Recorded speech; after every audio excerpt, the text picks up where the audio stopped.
सभी दोस्तों का बहुत बहुत स्वागत है।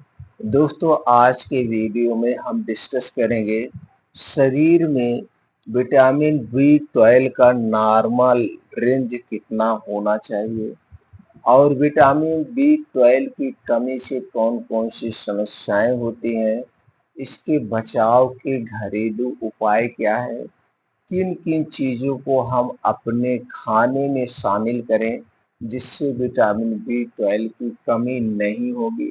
दोस्तों, विटामिन बी 12 से संबंधित सारी जानकारी आज के वीडियो में हम शेयर करेंगे, इसलिए मित्रों वीडियो को अंत तक सुनिएगा।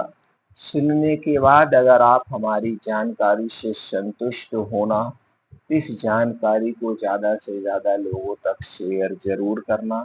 चलिए दोस्तों, पहले डालते हैं प्रकाश विटामिन बी 12 के बारे में। दोस्तों, शरीर में विटामिन बी 12 को सबसे जरूरी पोषक तत्वों में से एक माना जाता है। इससे हमारा शरीर कई खतरनाक बीमारियों से बचा रहता है। विटामिन बी 12 की कमी होने पर शरीर में कई गंभीर बीमारियां हो सकती हैं। आइए दोस्तों जानते हैं विटामिन बी 12 की नॉर्मल रेंज कितनी होनी चाहिए। मित्रों, आम तौर पर शरीर में विटामिन बी 12 का नॉर्मल रेंज 300 पीजी प्रति एमएल सामान्य माना जाता है। इसके अलावा अगर किसी युवा व्यक्ति के शरीर में विटामिन बी 12 का लेवल 200 से 300 पीजी प्रति एमएल है तो इसे कम या बॉर्डर लाइन माना जाता है। वहीं 200 पीजी प्रति एमएल से कम होना गंभीर माना जाता है। दोस्तों, व्यक्ति की शारीरिक स्थिति और उम्र के हिसाब से इसकी रेंज अलग अलग हो सकती है, तो चलिए इसके हिसाब से जानते हैं। दोस्तों, 0 से 12 महीने के शिशु की विटामिन बी 12 नॉर्मल रेंज 200 से 800 पीजी प्रति एमएल। 1 से 17 वर्ष के बच्चे की 300 से 900 पीजी प्रति एमएल। 18 और उससे अधिक वर्ष के व्यक्ति की 200 से 900 पीजी प्रति एमएल होनी चाहिए। ये है दोस्तों नॉर्मल रेंज। अगर आपको लग रहा है कि आपके शरीर में झुनझुनाहट है, आपके शरीर में दर्द है या आपको चलने फिरने में कमजोरी महसूस होती है, आपको ऐसा लगता है कि आपको भूलने की बीमारी है या दोस्तों आपको थकान ज़्यादा लगती है, आपकी मांसपेशियों में दर्द का एहसास होता है दोस्तों, तो एक बार आप ज़रूर विटामिन बी 12 की जांच करवा लें। उससे पता चल जाएगा विटामिन बी 12 कितना है। उस हिसाब से आप विटामिन बी 12 से संबंधित कैप्सूल भी ले सकते हैं किसी डॉक्टर की सलाह के ऊपर। नहीं तो दोस्तों आप अपने डाइट में विटामिन बी 12 से भरपूर चीज़ों का सेवन बढ़ा दीजिए, जिससे कुछ ही दिनों में विटामिन बी 12 की कमी की पूरी हो जाएगी और आपका शरीर में जो विटामिन बी 12 की कमी के कारण समस्याएं हो रही हैं, उन समस्याओं से आपको छुटकारा मिल जाएगा। तो चलिए दोस्तों, ये हम जानते हैं किन चीज़ों में विटामिन बी 12 सबसे ज़्यादा पाया जाता है। दोस्तों, उसके पहले आपको अपने दिनचर्या में कुछ बदलाव करना पड़ेगा। जैसे दोस्तों समय खाना खाने का निर्धारित करना होगा। बाहर की जितनी भी चीज़ें हैं उन्हें खाने से आपको बचना होगा, क्योंकि बाहर की जो चीज़ें हैं वो हमारे शरीर के वात पित्त कफ को बढ़ा देती है।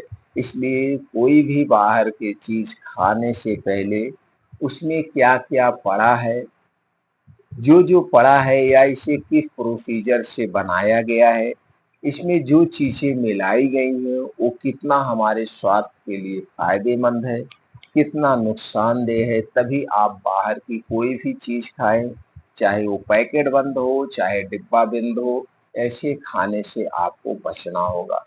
दूसरी चीज दोस्तों, खाने का एक समय निर्धारित करिए, कब हमें खाना है, कब नहीं खाना है। और जब तक आपको खूब अच्छी सी भूख ना लगे, चाहे 2 घंटा बीत जाए, चाहे 10 घंटा बीत जाए, चाहे 12 घंटा बीत जाए, आपको कुछ खाना पीना नहीं है। दोस्तों कुछ लोग ऐसे हमारे पास डेली आते हैं, दोस्तों उनका समय निर्धारित है, 10 बजे नाश्ता लेंगे, सुबह उठेंगे चाय पानी करेंगे, फिर नाश्ता लेंगे, फिर खाना खाएंगे, फिर शाम के समय नाश्ता लेंगे, फिर रात में खाएंगे, यानी 3-3 4-4 घंटे पे कुछ खाते पीते रहते हैं। तो हमने उनसे पूछा, क्या आपको इस तरह से भूख लग जाती है? कहे नहीं, भूख तो नहीं लगी रहती, लेकिन बनता है, नाश्ता खाते हैं, खाना खाते हैं, नाश्ता करते हैं, सब करना चाहिए। हम कहे भाई आपके हिसाब से तो ठीक है, लेकिन हमारे हिसाब से या आयुर्वेद के हिसाब से ये गलत है। दोस्तों आयुर्वेद में कहा गया है, जब तक आपको खूब अच्छी सी भूख ना लगे, तब तक हमें कुछ भी नहीं खाना पीना चाहिए। अगर हम ऐसे समय समय पर खाते रहेंगे, हमें भूख नहीं लगी है, ये सही से पचेगा नहीं, हमारा लीवर कमजोर होगा। हमारी लीवर को भी रेस्ट चाहिए, आराम चाहिए। इसलिए दोस्तों खाने का समय आपको निर्धारित करना होगा, और जब तक आपको खूब अच्छी सी भूख ना लगे, तब तक कुछ भी ना खाएं पिएं। और हमें डेली पर्याप्त मात्रा में पानी पीना चाहिए, जिससे हमारा शरीर डिहाइड्रेशन का शिकार ना हो। इसके अलावा दोस्तों शरीर की एक्टिविटी बढ़ाने के लिए अपनी उम्र के हिसाब से, समय के हिसाब से खेल कूद खेल कूद, pranayama, meditation, morning walk, yoga, gym, कुछ ना कुछ करते रहना चाहिए। अपने शरीर की एक्टिविटी, अगर ये सब कुछ थोड़ा बहुत हम करते रहते हैं, तो दोस्तों इससे क्या होता है, हमारे जो अंदर के आर्गन है उनका एक्सरसाइज हो जाता है, तो हमारे शरीर के अंदर फुर्तीलापन आता है। हम चिंता डिप्रेशन से दूर रहते हैं। अभी आप देखिए, मान लीजिए किसी चिंता में है, अब आप किसी के साथ क्रिकेट खेलने चले जाइए, बैडमिंटन खेलने चले जाइए या जिम चले जाइए, तो तब तो आपके शरीर में ब्लड सर्कुलेशन फास्ट होने लगता है, आप चिंता डिप्रेशन से दूर हो जाते हैं। या आप मेडिटेशन करने लगिए, जब आप मेडिटेशन करने लगते हैं तो भी आप चिंता डिप्रेशन से दूर हो जाते हैं। ये कुछ चीजें आपको डेली एक्टिविटीज के लिए बढ़ाना होगा। और दोस्तों जो आज आधुनिक युग में हम आप जी रहे हैं, यानी डिजिटल ज़माने में जी रहे हैं, इससे थोड़ा-सा दूरी बनाना पड़ेगा। जैसे जितने भी डिवाइसें हैं, लैपटॉप, मोबाइल, ये हमारे स्वास्थ्य के लिए बहुत ही खतरनाक है। दोस्तों हम बहुत सारे लोगों को देखते हैं, चाहे वो युवा हो, चाहे लड़का-लड़की हो या बुजुर्ग हो, अक्सर उनका समय दोस्तों मोबाइल पे बीतता है। दिन भर में वो डाटा खत्म करने पे लगे रहते हैं। दोस्तों वो डाटा ही नहीं खत्म करते, मोबाइल की लाइफ भी खत्म करते हैं, उसके साथ-साथ अपने शरीर के आर्गन की भी लाइफ खत्म करते हैं। इससे ज़्यादा, सबसे ज़्यादा जो नुकसान होता आँखों को होता है, दिमाग को होता है। इसलिए दोस्तों कम से कम मोबाइल का प्रयोग करिए। ये कुछ सावधानियाँ हमें आपको बरतने की ज़रूरत है। तो दोस्तों चलिए जानते हैं किसमें सबसे ज़्यादा विटामिन बी 12 पाया जाता है। दोस्तों ये जो बीन्स होते हैं, चाहे कद्दू का बीन्स हुआ, जैसे बीन्स जितने में कद्दू का बीज, सूरजमुखी का बीज, खरबूजे का बीज, तरबूजे का बीज, हरी मूंग, चना, बादाम, किशमिश, ये जो ड्राई फ्रूट्स हैं, ये जितने बीन्स और ड्राई फ्रूट्स हैं दोस्तों, इनमें विटामिन बी 12 प्रचुर मात्रा में पाया जाता है। तो हमें अपने डेली रूटीन में बीन्स और ड्राई फ्रूट को भिगोकर जरूर खाना चाहिए। और डेयरी प्रोडक्ट जो है, डेयरी प्रोडक्ट में विटामिन बी 12 बहुत पाया जाता है, जैसे दूध, दही, मट्ठा, पनीर। लेकिन ये दूध, दही, मट्ठा, पनीर जो हो ये आपके घर का हो, पैकेट का खाने से कोई मतलब नहीं है। और दोस्तों इसके अलावा जो ये मौसम के हिसाब से हरी साग सब्जियां पाई जाती हैं, मौसम के हिसाब से जो ताजे फल पाए जाते हैं, इनका सेवन हमें जरूर करना चाहिए। सभी फलों में विटामिन बी 12 पाया जाता है, सभी हरी साग सब्जियों में विटामिन बी 12 प्रचुर मात्रा में पाया जाता है। तो दोस्तों अपने डेली रूटीन में हरी साग सब्जियां और ताजे फलों का सेवन हमें जरूर करना चाहिए। और दोस्तों ये जो ताजे फल हो, ये हमें मौसम के हिसाब से खाना चाहिए। मौसम के विपरीत ताजे फल का सेवन नहीं करना चाहिए।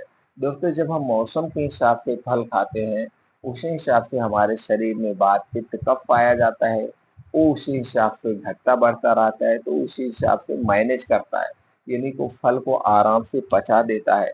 तो मौसम के विपरीत अगर हम जाते हैं तो स्टोर किया हुआ फल पाते हैं, और हमें स्टोर किया हुआ ना तो फल खाना चाहिए और ना ही सब्जियां खाना चाहिए। मौसमी फलों का सेवन करना चाहिए। मौसमी फल खाने से ताज़ा मिलते हैं, सस्ता मिलते हैं। इस बात का आप ध्यान देंगे तो दोस्तों हमेशा आप हर एक बीमारी से दूर रहेंगे। मित्रों, अगर आप हमारी जानकारी से संतुष्ट हैं तो वीडियो ज़्यादा से ज़्यादा लोगों तक शेयर करिए। हमसे जुड़ने के लिए चैनल को सब्सक्राइब कर लीजिए, बेल आइकॉन का बटन ऑन कर दीजिए, जिससे हर एक वीडियो की नोटिफिकेशन आपको मिलती रहे।